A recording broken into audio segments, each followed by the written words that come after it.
और पिछले 22 घंटे से मुंबई में एक मॉल चल रहा है। कल रात 9 बजे एक दुकान में लगी मामूली आग ने पूरे मॉल को तबाह कर दिया।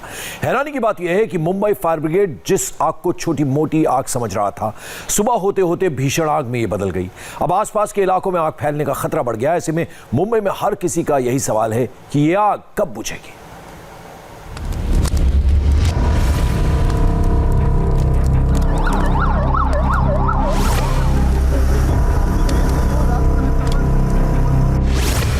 मुंबई के मॉल में बेकाबू आग के 22 घंटे। कोरोना से मुश्किल से निकले थे, गांव से डर डर के आए थे, वापस हमको देखना पड़ा इस टाइप का। रात 9 बजे की मामूली आग सुबह 5 बजे वहां आग कैसे बन गई? जब भी आई फायर ब्रिगेड आई तभी अगर पानी उन्होंने डाला था तो ये काबू हो जाता था। उन्होंने पानी डालने में थोड़ी लापरवाही की है। कमी तैयारियों में थी या खतरे का अंदाजा लगाने में? अरे 6 लाइन पानी की चालू है, कोई दिक्कत नहीं है अभी। मुंबई में नागापाड़ा इलाके में पिछले 22 घंटे से चलता ये मॉल फायर ब्रिगेड के लिए सबसे बड़ा चैलेंज बन चुका है। आग को बुझाने के लिए पानी के 250 से ज्यादा टैंकर खाली हो चुके हैं। 2 फायरमैन घायल हो चुके हैं, लेकिन आग है जो किसी के काबू में नहीं आ रही। रात 9 बजे आग लगने से लेकर अब तक की तस्वीरें आपके सामने हैं। हर घंटे मॉल में लगी आग अपना आकार बदलती चली गई। एक दुकान में शॉर्ट सर्किट से लगी आग ने धीरे धीरे पूरे मॉल को अपनी चपेट में ले लिया। हालांकि आग लगने के कुछ देर बाद ही फायर ब्रिगेड की गाड़ियां मॉल पर पहुंच चुकी थी, लेकिन आग के सामने सब बौने साबित हुए। सुबह 5 बजे आग ने विकराल रूप धारण कर लिया। कई घंटों की मशक्कत के बाद भी सुबह 11 बजे तक आग ने सेकंड और थर्ड फ्लोर को पूरी तरह बर्बाद कर दिया। शाम 6 बजे तक भी मॉल के दुकानदार अपनी बर्बादी का तमाशा देख रहे थे। गुरुवार देर शाम मुंबई सेंट्रल के पास एक मॉल मौजूद है जो सिटी सेंटर के नाम से जाना जाता है, जहां पर बहुत सारी मोबाइल एक्सेसरीज की दुकानें हैं, कपड़ों की दुकानें हैं।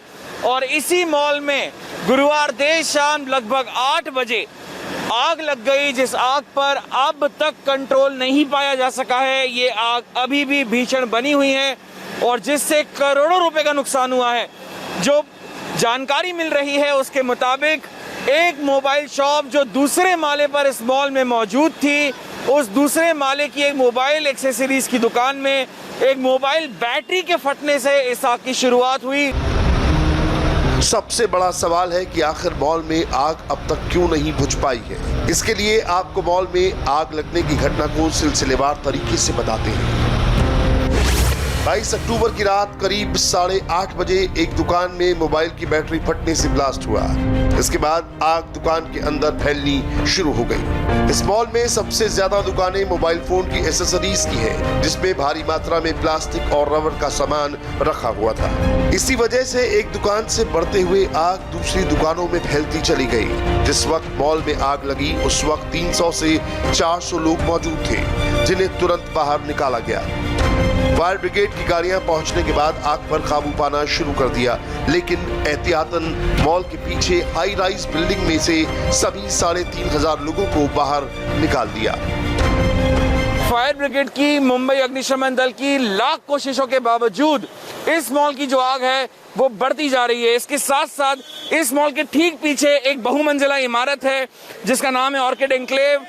इस मॉल में जो आग लगी है उसकी वजह से जो धुआं उठ रहा है, काला धुआं उठ रहा है, उस धुएं की वजह से काफी सफोकेशन हो रहा था इस बिल्डिंग के रहवासियों को।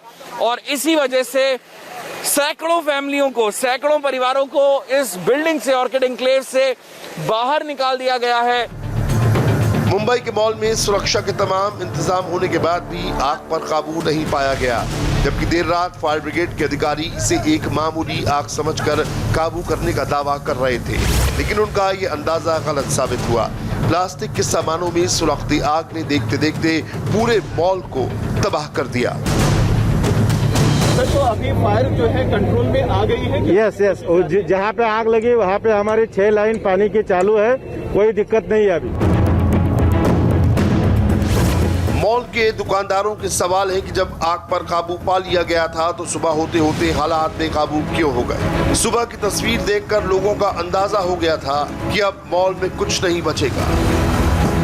सामने की तरफ देखिए, ये जो मॉल है इसका पूरा जो सामने का पोर्शन था वो मोटी ग्लास से कवर्ड था, लेकिन काफ़ी देर से जो रात 9 बजे से आग लगी थी, इतनी ज़्यादा जो है हीट अंदर बढ़ गई कि धीरे धीरे ग्लास अपने आप टूट रहे हैं। एक के बाद एक धमाके जैसे हो रहे हैं, उसके छोटे छोटे कांच के टुकड़े दूर दूर तक आ रहे हैं। इस वजह से एहतियातन आसपास जो लोग खड़े थे उन सभी को यहाँ से हटा दिया गया है। ये लेवल 5 यानी ब्रिगेड कॉल इसको दे दिया गया है। आग लगातार इस पूरे मॉल में बढ़ती जा रही है। रात के 9 बजे जो आग लगी थी वो सेकंड फ्लोर के एक मोबाइल शॉप में लगी थी, लेकिन बढ़ते बढ़ते अब पूरे सेकंड फ्लोर को ही आग ने अपने पूरी चपेट में ले लिया है। धुएं का गुब्बार लगातार बाहर की तरफ दिखाई दे रहा है।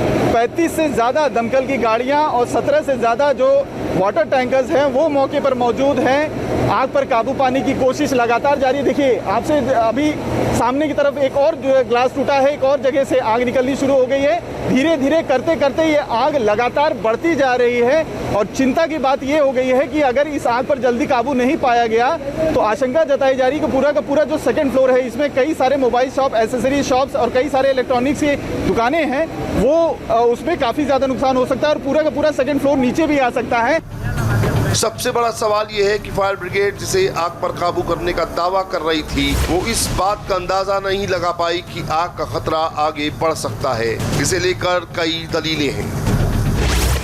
फायर ब्रिगेड के मुताबिक मॉल के अंदर धुआं इतना ज्यादा था कि कुछ दिखाई नहीं दिया, जबकि दुकानदारों के आरोप है कि फायर ब्रिगेड आग का अंदाजा नहीं लगा पाई। आग बुझाने के लिए फायर ब्रिगेड के सामने वेंटिलेशन की सबसे बड़ी समस्या थी, लेकिन दुकानदारों का कहना है कि शुरुआती कार्रवाई में देरी हुई। फायर ब्रिगेड का दावा है कि मॉल में प्लास्टिक और रबड़ का सामान भरा हुआ था जिससे आग फैलती चली गई, जबकि दुकानदारों का आरोप है कि फायर ब्रिगेड ने मॉल के चारों तरफ से आग बुझाने की कोशिश की होती तो आग जल्दी बुझ सकती थी।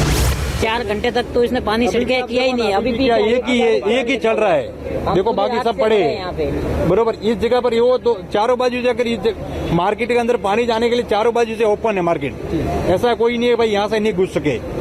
चारों बाजू कांच लगा हुआ है, तोड़ के कौन से भी बाजू से, ये बाजू से गेट से भी अंदर घुस सकते अपन, मरो कुछ काम नहीं कर रहे हैं। इनकी मर्जी से काम कर रहे हैं। बाकी किसी वेंटिलेशन के लिए भी हमारी जो बीएमसी के अधिकारी से बात हुई उनका कहना है कि वेंटिलेशन नहीं है, तो है रास्ता धुआं निकलने का कोई नहीं था जिसकी वजह से जरूरत से ज्यादा अंदर। सर ये देखो ना भाई, आपके सामने दिख रहा कांच है, तो कांच तोड़ने में कौन सी देरी लग रही है।